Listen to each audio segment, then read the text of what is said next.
Hey guys, welcome back, Links here. In this YouTube tutorial, I'll show you guys how to install Forge 1.16.5 onto your Minecraft server on a remote host. Now, just before we get started, there are 3 things you should do right before we start this installation process. First thing you want to do is ensure your server is stopped. One method of checking is you go to your Minecraft server and you want to look for the red dot, or you want to make sure that your server shows it's offline. You try to run a command. Nothing's gonna go because the server's offline. This is the biggest thing. You want to make sure your server's offline.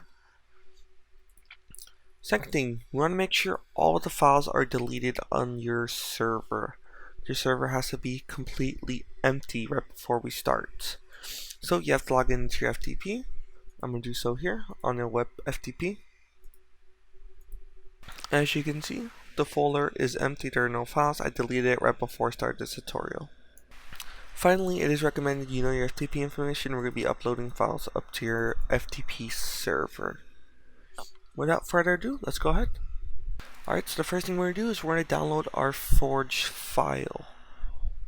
Or actually, the first thing we're going to do is we're going to right click on your desktop, new folder, and you're going to name this your Forge folder. So I'm going to name it Forge 1.16.5. This is when we download our installer. We're going to put it on our desktop, and then when we run the installer, we're going to put the files inside of here.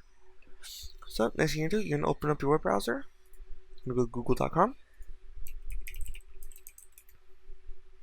And then you're going to search for Forge.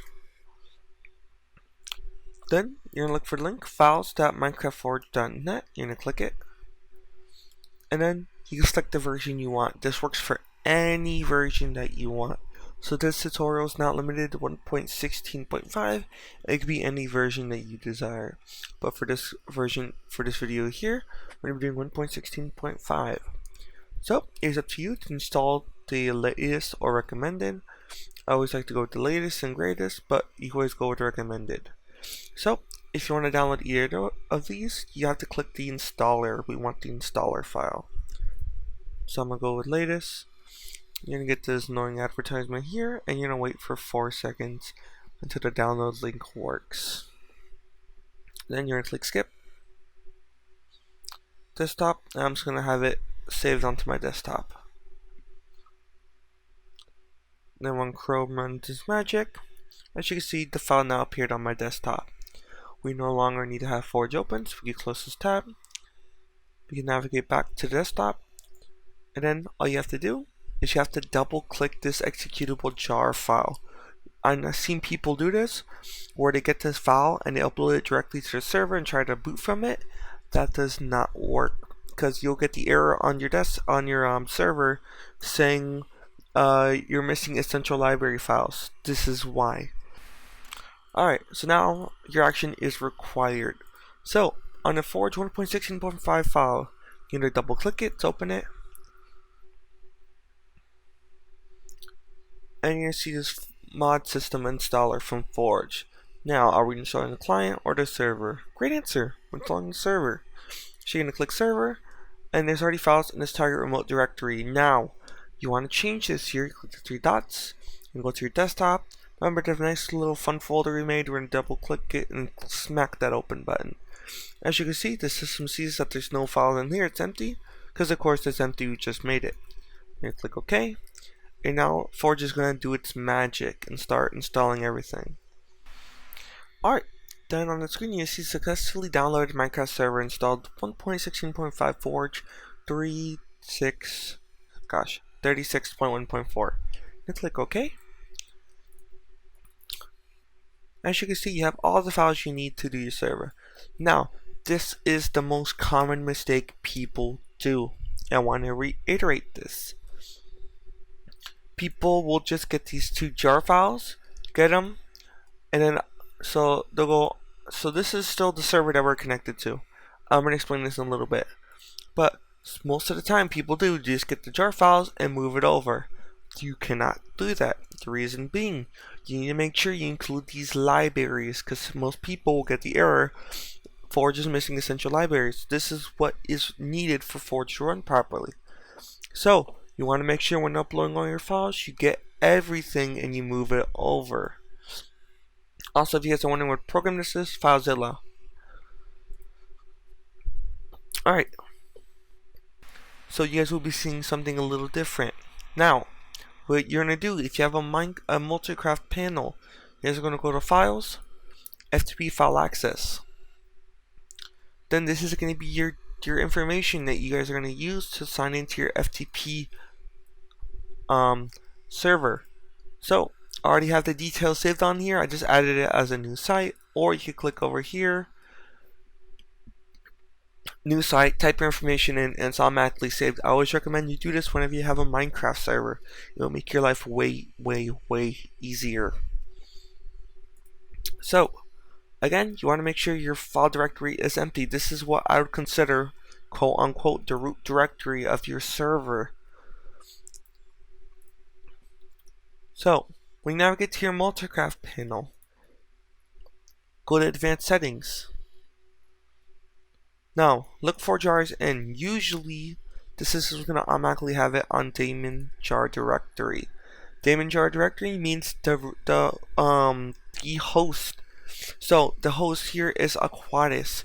They have their own pre-configured jars. So if you look on the list here, it will use one of these daemon jars. Now, we do not want to use this. Why? Great question. Reason being, we are uploading our own server jar onto this.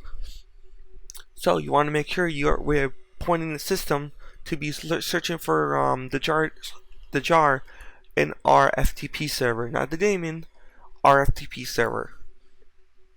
Now, there's two kind of directories here. There's server jar directory and server base directory.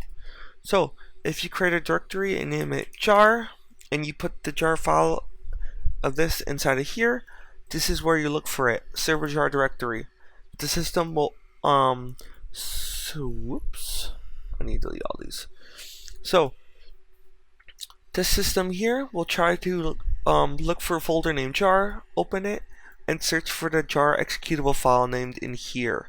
However, I always like to do server base directory, meaning the system will open up the root folder and immediately try to look for this Forge jar name and try to open it up immediately. Now these files appeared because the little thing I showed you guys earlier.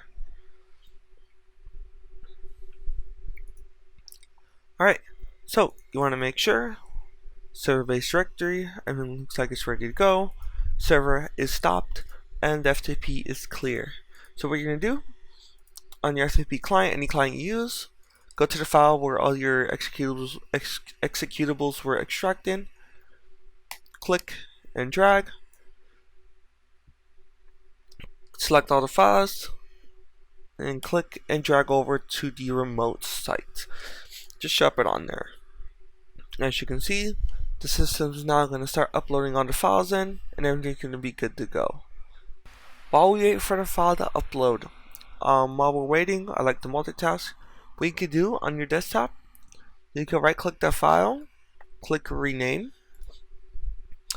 You don't have to rename anything. I just like to copy this whole file, so when you actually click rename, copy the name of the jar file, Forge.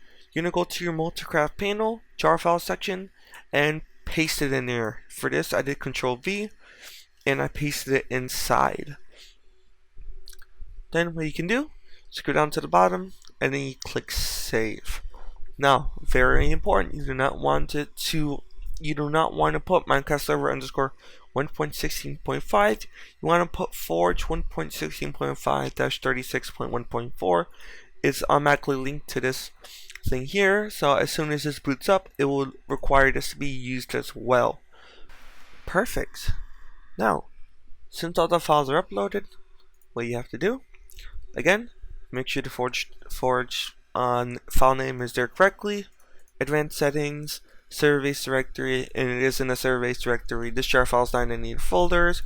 If I try to go up in FTP at all, we're already at the root folder. You're wondering what the root folder? Root folder is just a slash. And finally, my favorite part to do, click the start button, and watch your server turn on. While this server is turning on, I'm going to go to Minecraft and I'm going to boot up into 1.16.5.